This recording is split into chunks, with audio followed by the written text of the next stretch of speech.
الشيطان الرجيم أعوذ بالله من الشيطان الرجيम। जब आप माइक में स्पीकर में पढ़ेंगे बस हमारा में पढ़ेंगे तो उसको बिल्कुल माइक को क्लिक कर लेना और आवाज़ को ठीक कर लेना ताकि आपकी आवाज़ सीने से निकले। أعوذ بالله من الشيطان الرجيم أعوذ بالله من الشيطان الرجيم. بسم الله الرحمن الرحيم بسم الله الرحمن الرحيم.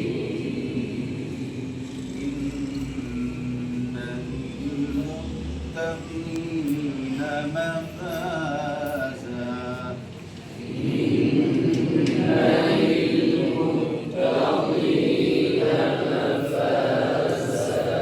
अब इसका दूसरा लहजा दूसरा लेवल भी दूसरा होगा हदाइक़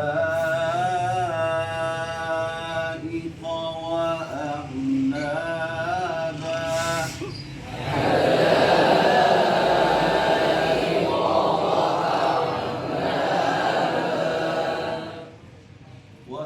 وكواعب أترابا وكأسا دهاقا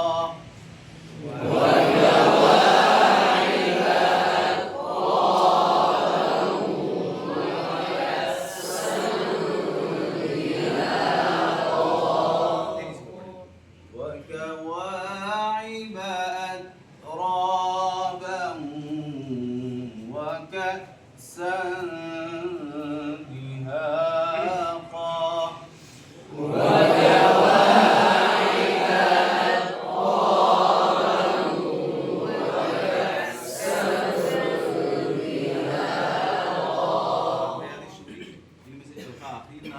और लेवल لا يسمعون فيها لغوا ولا كذابا لا يسمعون فيها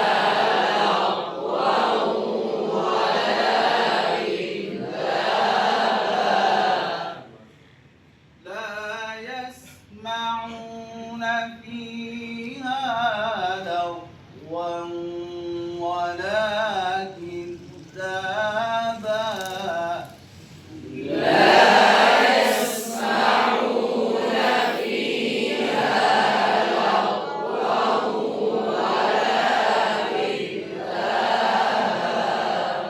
चार आपको समझ तो आ गए ना।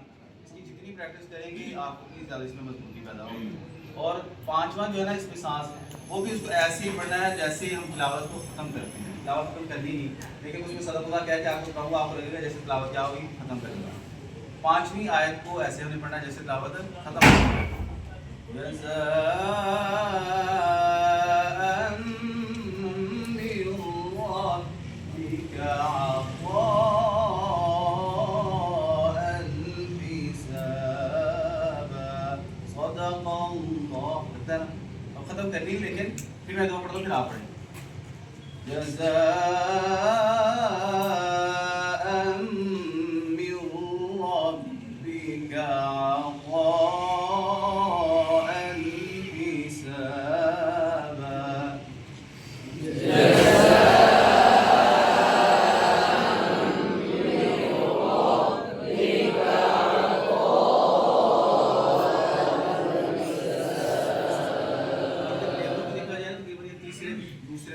तीसरे से शुरू होके दूसरे तक आती है। चौथा क्योंकि जरा ऊंचा है इससे तीसरे में और दूसरे में